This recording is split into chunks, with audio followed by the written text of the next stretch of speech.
مرتبہ اور بآواز بلند درود شکریہ اللہم صلی علی سیدنا مولانا محمد جد الحسن والحسین وعلی سیدنا مولانا محمد جد الحسن والحسین۔ حضرات محترم، ربیع الاول کا شریف کا مہینہ امت مسلمہ کے لیے بڑی خاص اہمیت کا حامل ہے۔ اس مبارک ماہ کی 12 تاریخ کو مصطفیٰ جان رحمت صلی اللہ تعالیٰ علیہ وسلم کی ولادت باسعادت ہوئی۔ رحمت عالمیان صلی اللہ تعالیٰ علیہ وسلم اس دنیا میں انسان کامل اور ہادی عالم بن کر تشریف لائے۔ رسول کریم صلی اللہ علیہ وسلم کے وجود مسعود کے طفیل اس دنیا سے ظلمت و جہالت کی تاریک اور سیاہ بادل چھٹے، سسکتی انسانیت کو سہارا ملا، دکھی اور بے سہارا لوگوں کو فرحت و مسرت اور شادمانی خوشی نصیب ہوئی، اور سب سے بڑھ کر یہ کہ اللہ رب العالمین کا خاص فضل و کرم، احسان، نعمت اور رحمت نصیب ہوئی۔ خالق کائنات عز و جل نے ہمیں بے حساب نعمتوں سے نوازا ہے، مگر جس نعمت کو خاص طور پر عطا فرما کر مسلمانوں پر احسان عظیم فرمایا ہے، اگر ہم اپنے آپ کو ہی دیکھ لیں کہ اللہ تعالیٰ نے ہمیں دنیا دیکھنے کے لیے آنکھ عطا فرمائی، ہماری بہت سی ضرورتوں کے لیے ہمیں ہاتھ عطا فرمایا، ہمیں چلنے کے لیے پیر عطا فرمائے، یعنی ہم اگر جسم پر اپنے غور کریں تو اللہ تعالیٰ نے ہمیں بے شمار دولتیں اور نعمتیں عطا فرمائی ہے۔ بہت سی ایسی دولت اور نعمتوں بھی ہے جن کو ہم سوچ بھی نہیں سکتے۔ ہم جو سانس اندر باہر کرتے ہیں، آکسیجن، وہ بھی اللہ تعالیٰ نے ہمیں فری مہیا فرمائی ہے۔ ایک شخص کو ایک ایسی بیماری تھی کہ اس کی جو ہم پلک جھپکتے ہیں، یہ پلکیں اوپر اور نیچے تک نہیں ہوتی تھی، تو اس کا آپریشن ہوا، پھر کئی لاکھوں روپے خرچ ہونے کے بعد اس کو یہ عطا ہوئی کہ وہ پلک اب بند کر سکتا ہے، ہمیشہ پلک کھلی رہتی ہے۔ اب یہ بھی اللہ کا احسان ہے کہ ہم اپنی پلک جھپکتے ہیں، آنکھ بند کرتے ہیں، کھولتے ہیں۔ آپ نے دیکھا ہوگا کئی بار آنکھوں میں دھول آ رہا ہے، ہماری پلک کی اسپیڈ، ہماری جسم کے اندر جو سب سے زیادہ ہے وہ پلک کی اسپیڈ ہے۔ کوئی بھی آنکھ میں چیز آ کے لگے اس سے پہلے ہماری پلک جھپک جاتی ہے۔ تو اللہ تعالیٰ نے جب ہمیں اتنی ساری دولتیں اور نعمتیں عطا فرمائی تو یہ نہیں فرمایا کہ میں نے تم پہ احسان جتلایا، لیکن جب اللہ تبارک و تعالیٰ نے رسول اکرم صلی اللہ تعالیٰ علیہ وسلم کی ذات مبارک کو ہمارے طرف مبعوث فرمایا تو ارشاد فرمایا، لقد من اللہ علی المؤمنین اذ بعث فیہم رسولا من انفسہم یتلو علیہم آیاتہ ویزکیہم ویعلمہم الکتاب والحکمہ وإن کانوا من قبل لفی ضلال مبین۔ یعنی یقیناً اللہ تعالیٰ کا مسلمانوں پر بڑا احسان ہوا ہے کہ انہی میں سے ایک رسول بھیجا جو ان پر اللہ تعالیٰ کی آیتیں پڑھتے ہیں، انہیں پاک کرتے ہیں، انہیں کتاب و حکمت سکھاتے ہیں، اور اس سے پہلے وہ لوگ ضرور کھلی گمراہی میں تھے۔ اس آیت مبارکہ میں اللہ تعالیٰ نے نبی کریم صلی اللہ علیہ وسلم کی ذات بابرکت کو واضح طور پر اپنا فضل و احسان قرار دیا، اور رسول کریم صلی اللہ علیہ وسلم کے اوصاف کو، خوبیوں کو صاف ذکر کر کے فرمایا۔ 12 ربیع الاول کے موقع پر محافل میلاد میں حمد و نعت شریف کے بعد بیان اور تقریر کی صورت میں حضور نبی کریم صلی اللہ علیہ وسلم کے اوصاف و کمالات اور ولادت باسعادت کے وقت رونما ہونے والے واقعات بیان کرنا ذکر میلاد ہے۔ اس میں کوئی شرعی بات نہیں ہے کہ اللہ عز و جل نے قرآن کریم میں بہت سی انبیاء کرام علیہ السلام کی ولادت باسعادت کا ذکر فرمایا ہے۔ حضرت سیدنا عیسیٰ علیہ السلام کی ولادت شریفہ کا ذکر کرتے ہوئے اللہ تبارک و تعالیٰ نے قرآن کریم میں ارشاد فرمایا، والسلام علیہ یوم ولدت، یعنی مجھ پر عیسیٰ علیہ السلام پر سلامتی ہے جس دن میں پیدا ہوا۔ اللہ تعالیٰ نے اپنے حبیب صلی اللہ علیہ وسلم کی آمد کا چرچا گزشتہ امتوں میں بھی بلند فرمایا۔ اللہ تعالیٰ نے ارشاد فرمایا، وَإِذْ قَالَ عِيسَى ابْنُ مَرْيَمَ يَا بَنِي إِسْرَائِيلَ إِنِّي رَسُولُ اللَّهِ إِلَيْكُمْ مُصَدِّقًا لِمَا بَيْنَ يَدَيَّ مِنَ التَّوْرَاةِ وَمُبَشِّرًا بِرَسُولٍ يَأْتِي مِن بَعْدِي اسْمُهُ أَحْمَدُ۔ اور یاد کرو جب عیسیٰ بن مریم نے کہا، اے بنی اسرائیل، میں تمہاری طرف اللہ کا رسول ہوں، اپنے سے پہلی کتاب توریت کی تصدیق کرتا ہوں، اور اس رسول کی بشارت سناتا ہوں جو میرے بعد تشریف لائیں گے، ان کا نام احمد ہے۔ سرکار عبد قرار صلی اللہ تعالیٰ علیہ وسلم کی ولادت باسعادت اور تشریف آوری تمام جہانوں کے لیے رحمت ہے۔ اللہ تعالیٰ نے ارشاد فرمایا وما ارسلناک الا رحمتا للعالمین، ہم نے آپ کو سارے جہان کے لیے رحمت بنا کر بھیجا ہے۔ حضرات ذی وقار نبی کریم صلی اللہ علیہ وسلم کا اس دنیا میں تشریف لانا اللہ تعالیٰ کا ہم پر خاص فضل و رحمت اور نعمت خداوندی ہے۔ ہمیں چاہیے کہ اللہ رب العالمین کے اس خصوصی فضل و کرم پر اس کا زیادہ سے زیادہ شکر بجا لائے، اس کے فرما بردار بندے بنے، اس کی اطاعت کرے، اس کے دیے ہوئے احکام پر عمل کرے، جن کاموں سے روکا گیا ہے ان سے ہم بچیں، اور اس کی طرف سے فضل، رحمت اور نعمت کا حصول پر شکر بجا لائے، اور خوشی و مسرت کا اظہار بھی کرے کہ یہ حکم الہی کے عین مطابق ہے۔ اللہ تعالیٰ نے قرآن کریم میں فرمایا قل بفضل اللہ وبرحمتہ فبذلک فلیفرحوا هو خیر مما یجمعون، اے حبیب آپ فرما دیجئے کہ اللہ تعالیٰ ہی کے فضل اور اسی کی رحمت پر چاہیے کہ وہ خوشی منائے، اور ان کے سب دھن دولت سے بہتر ہے جو وہ جمع کرتے ہیں۔ حضرت سیدنا عبداللہ بن عباس رضی اللہ تعالیٰ اس آیت مبارکہ کی تفسیر میں فرماتے ہیں کہ یہاں فضل الہی سے مراد نبی کریم صلی اللہ علیہ وسلم کی ذات والا صفات ہے۔ اللہ تعالیٰ نے قرآن کریم میں اپنی نعمتوں کا خوب چرچا کرنے کا حکم دیا ہے۔ اللہ تعالیٰ نے ارشاد فرمایا وَأَمَّا بِنِعْمَةِ رَبِّكَ فَحَدِّثْ، اپنے رب کی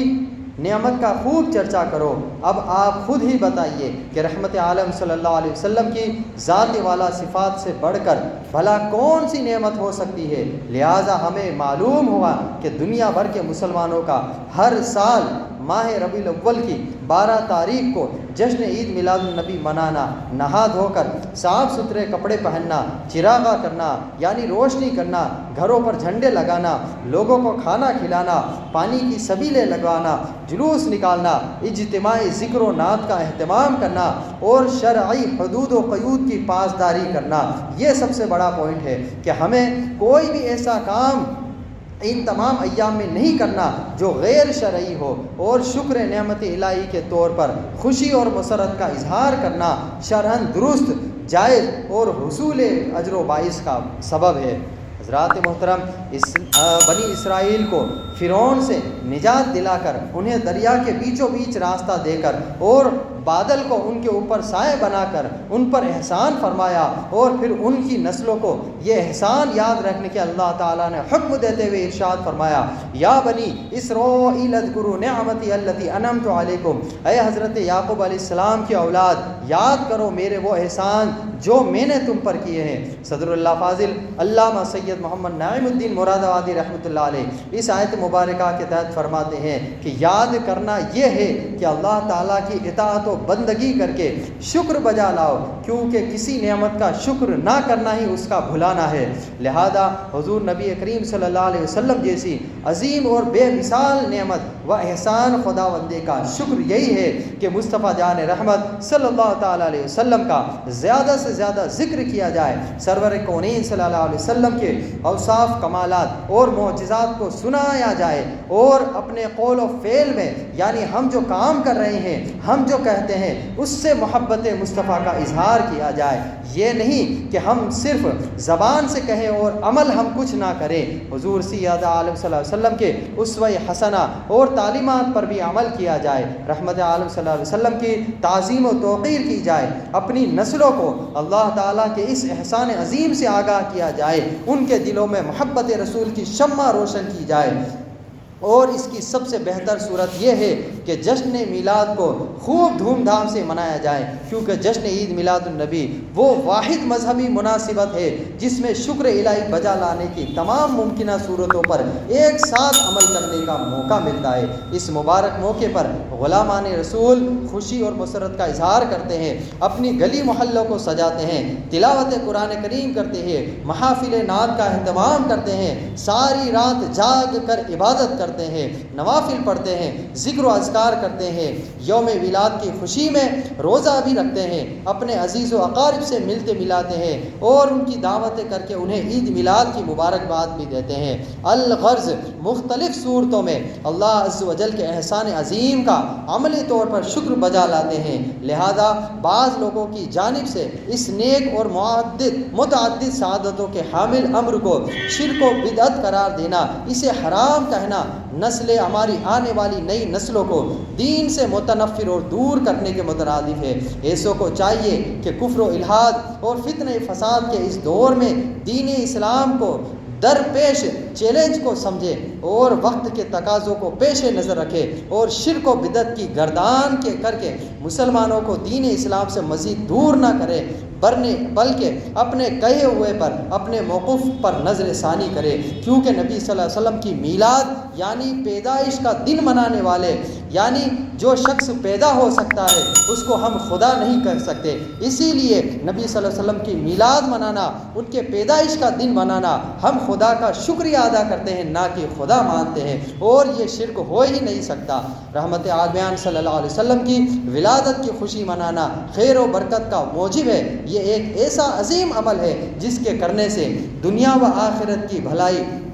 اور بہت سارے فوائد اور پھل اس سے حاصل ہوتے ہیں۔ مسلمان تو مسلمان اس عمل خیر کی برکت سے سخت کافر و مشرک بھی محروم نہیں رہتے، انہیں بھی حضور صلی اللہ علیہ وسلم کے صدقے کچھ نہ کچھ حصہ عطا ہو ہی جاتا ہے۔ امام ابن حجر عسقلانی امام سہیلی رحمۃ اللہ علیہ کے حوالے سے بیان کرتے ہیں کہ سیدنا ابن عباس رضی اللہ تعالیٰ عنہ نے فرمایا کہ جب ابو لہب مر گیا تو میں نے اسے 1 سال بعد خواب میں برے حال میں دیکھا، کہتا ہے کہ دنیا سے جانے کے بعد آرام نصیب نہیں ہوا، لیکن ہر پیر کے دن یعنی سوموار کے دن میرے عذاب میں کمی کر دی گئی۔ حضرت سیدنا ابن عباس رضی اللہ تعالیٰ عنہ نے عذاب میں اس کمی کی وجہ خود بیان فرماتی کہ عذاب میں کمی کا سبب یہ ہے کہ پیر شریف کے دن حضور نبی کریم صلی اللہ علیہ وسلم کی ولادت ہوئی اور صوبیہ باندی نے ابو لہب کو حضور کی ولادت باسعادت کی خوشخبری سنائی تھی، اس پر اس نے صوبیہ کو آزاد کر دیا تھا۔ اسی طرح جلیل القدر محدث امام ابن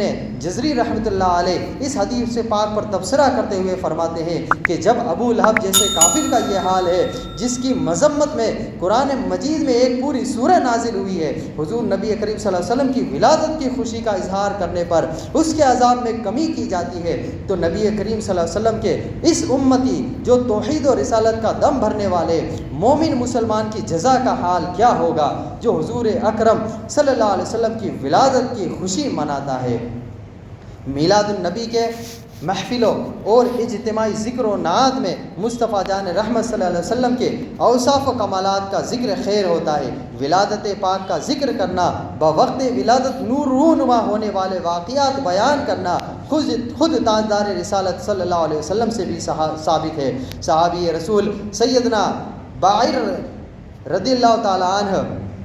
صحابی رسول حضرت سیدنا ارباز بن ساریہ رضی اللہ تعالیٰ عنہ کہتے ہیں کہ میں نے رسول اللہ صلی اللہ علیہ وسلم کو فرماتے سنا کہ میں اس وقت سے اللہ کا بندہ ہوں اور آخری نبی ہوں جب میرے پاس حضرت آدم علیہ السلام ابھی مٹی کی شکل میں تھے، اور میں اس بارے میں تمہیں خبر دیتا ہوں کہ میں اپنے باپ حضرت ابراہیم علیہ السلام کی دعا، حضرت عیسیٰ علیہ السلام کی بشارت اور اپنی والدہ حضرت آمنہ کا خواب ہوں۔ حضرت سیدنا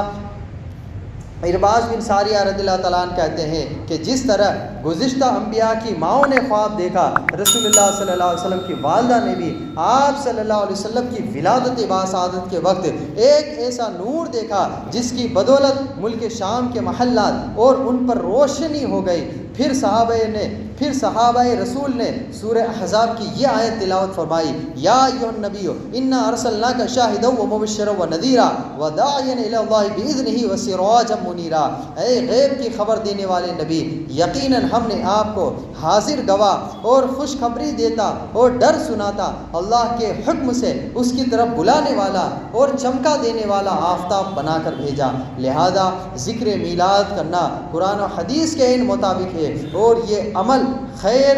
والا، کثیر اور برکت والے کے ساتھ ہے، بڑے اجر و ثواب کا بھی حامل ہے۔ حضرات محترم، ہم مسلمان ہر سال ماہ ربیع الاول شریف میں اپنے پیارے نبی صلی اللہ علیہ وسلم سے اپنی عقیدت و محبت کے اظہار کے لیے بھرپور طریقے سے جشن عید میلاد النبی مناتے ہیں اور اس کے لیے خوب اہتمام کرتے ہیں۔ یہ بڑا اچھا عمل ہے، اسے شرعی حدود میں رہتے ہوئے ضرور جاری و ساری رکھنا چاہیے، لیکن ساتھ ہی ساتھ ہمیں یہ بات بھی خوب اچھی طرح معلوم ہونی چاہیے کہ میلاد شریف منانے کے مقاصد کیا ہیں، جشن عید میلاد النبی منانے کے لیے اتنا اہتمام کیوں کیا جاتا ہے۔ اس سلسلے میں کچھ باتیں ہیں کہ خالق کائنات عز و جل کا بے پناہ ہم شکر ہے کہ اس نے ہمیں دولت ایمان سے نوازا اور اپنے پیارے حبیب صلی اللہ علیہ وسلم کی امت میں پیدا فرمایا۔ نبی کریم صلی اللہ علیہ وسلم کی امت میں پیدا ہونا ایک ایسا عظیم شرف ہے جس پر اللہ رب العالمین کا جتنا بھی شکر ادا کیا جائے کم ہے۔ یقیناً اللہ تعالیٰ نے ہمیں اپنا حبیب عطا فرما کر ہم گناہ گاروں پر احسان عظیم فرمایا ہے، لہٰذا نعمت الہی کے اظہار کے طور پر ہمیں چاہیے کہ اسلامی تعلیمات پر عمل کریں، اپنی سیرت و صورت کو اسلام کے سانچے میں ڈھالیں اور میلاد مصطفیٰ کے محافل کا کثرت سے انعقاد کریں تاکہ امت مسلمہ کو سرور کو دو جہاں صلی اللہ علیہ وسلم کے مقام و مرتبہ سے آگاہی دی جا سکے اور نیز انہیں یہ بھی بتایا جا سکے کہ اللہ جل جلالہ نے اپنا محبوب عطا فرما کر ہم پہ کتنا بڑا احسان فرمایا ہے۔ نبی کریم صلی اللہ علیہ وسلم کا ادب و احترام اور آپ کی تعظیم پوری کائنات میں سب سے زیادہ ہے۔ اللہ تعالیٰ نے قرآن کریم میں اپنے حبیب کریم صلی اللہ علیہ وسلم کی ادب اور تعظیم اور احترام کے بارے میں واضح طور پر یہ حکم فرمایا، یا ایھا الذین آمنوا لا ترفعوا اصواتکم فوق صوت النبی ولا تجہروا له بالقول کجہر بعضکم لبعض ان تحبط اعمالکم وانتم لا تشعرون، یعنی اے ایمان والو اپنی آوازوں میں اس غیب بتانے والے نبی کی آوازوں سے اونچی نہ کرو اور ان کے حضور چلا کر بات نہ کہو جیسے آپس میں ایک دوسرے کے ساتھ چلاتے ہو، کیونکہ کہیں تمہارے اعمال اکارت نہ ہو جائیں، بیکار نہ ہو جائیں، ضائع نہ ہو جائے اور تمہیں خبر بھی نہ ہو۔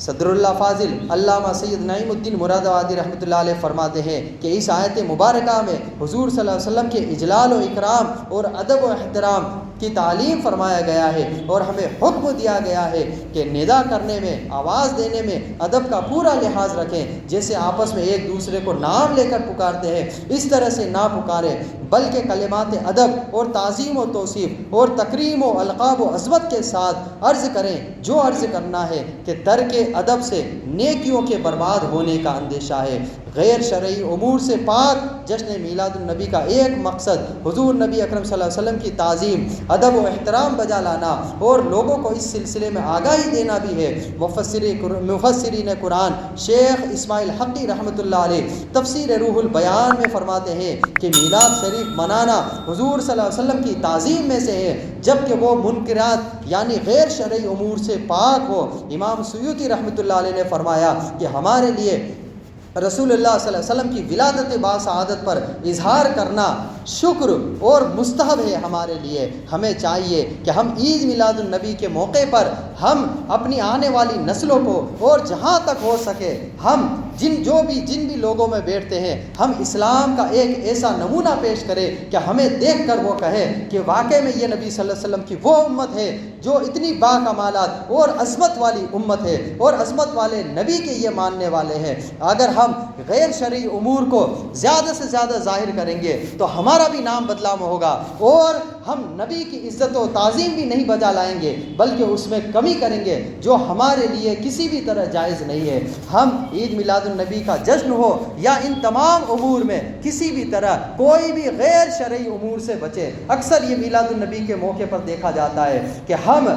سر پر ٹوپی تک نہیں ہوتی ہے اور ہم جلوس میں جا رہے ہیں، جبکہ جلوس میں جانے کے لیے آپ کا سب سے پہلے آپ کو درود پڑھنا لازمی ہے۔ ہم اپنی زبان پر چلا چوٹ اور دوسری گفتگو سے اچھا ہے کہ ہم اپنی زبان کو درود شریف سے پاک رکھیں، درود شریف سے پر کریں، درود شریف پڑھتے رہیں۔ سب سے اچھا افضل طریقہ درود کا یہ ہے، اور ہم ننگے سر نہ جائیں بلکہ ہم سر پر ٹوپی رکھیں اور ہو سکے تو ہم وائٹ ڈریس میں جائیں، سفید کپڑے پہنیں اور ادب کا خاص لحاظ رکھیں۔ اگر ہم اس جلوس کو ہڑدنگ کا شکل دینے کی کوشش کر رہے ہیں جیسا کہ کچھ سالوں میں ہوتا اور دیکھتا نظر آیا ہے، کئی پٹاخے چھوڑ رہے ہیں، کئی ایک دوسرے کو دھکا دے رہے ہیں، کہیں ہم جو تبرکات بانٹے جاتے ہیں ان کو لوٹنے کے لیے لڑتے ہوئے نظر آتے ہیں، اور کئی لوگوں کو تو ہم نے کٹے تک بھرتے ہوئے دیکھے۔ میں نے پچھلے سال بھی کچھ لوگوں سے کہا تھا کہ جو یہ کٹے بھر رہے ہیں ایسا نہ ہو کہ اگلے سال سے یہ لوڈنگ ٹیمپو لے کے آ جائیں کہ ہم سارا ہی مال بھر لیں۔ بھائی آپ کتنے دن کھا لیں گے یہ؟ آپ یہ دیکھیں کہ ہم کس جلوس میں آئے ہیں۔ آپ کسی انسان کا برتھ ڈے سیلیبریٹ نہیں کر رہے ہیں کہ اس کے منہ پر کیک مارا اور چیزیں اچھال کے پھینک دی اور بات ختم ہو گئی۔ نہیں، یہی تو منافقوں کا طریقہ ہے۔ ایسا نہ ہو کہ ہم اس جلوس کی عظمت کو جس طرح پائمال کرتے جا رہے ہیں اور جس طرف سے ہم لے کے جا رہے ہیں، ایسا نہ ہو کہ ہم شرعی حدود کو توڑتے ہوئے نظر آ رہے ہیں۔ خدا را ایسا نہ کریں، بلکہ آپ یہ سوچیں کہ یہ جو دنیا کی سب سے بڑی عظیم ہستی ہے، صرف زبان سے کہنے سے نہیں بلکہ ہمیں اس پر عمل کر کے بھی دکھانے کی ضرورت ہے۔ اور ہم یہ تہیہ کریں، ہم یہ محفل میں آج، ہم یہ عقیدت میں آج، ہم اس محفل میں یہ عہد کر لیں کہ ہم درود شریف پڑھتے ہوئے جائیں گے، سروں پر ٹوپی بھی لگاتے ہوئے جائیں گے، اور تمام غیر شرعی حکم کی پاسداری کرتے ہوئے اس پر عمل کرتے ہوئے نظر آئیں گے، نہ کہ غیر شرعی حقوق کو ہم دیکھتے ہوئے آئیں گے۔ اکثر یہ ہوتا ہے، ہم یہ دیکھتے ہیں کہ فلاں غیر مسلموں نے یہ جلوس نکالا، ارے اس میں پٹاخے چھوڑے ہم بھی چھوڑیں، اس میں اسکیٹنگ کری ہے تو ہم بھی کریں گے، اس میں ہڑدنگ کرتے ہوئے نظر آئے ہم بھی کریں گے۔ نہیں، ہم ان کی برابری نہیں کریں گے۔ ہم اس طرف جائیں گے تو ہم بھی پھر راستے سے بھٹکتے ہوئے نظر آئیں گے۔ پھر ہم نے صراط مستقیم کو کیا پایا؟ ہمیں نبی نے جو ہمیں حکم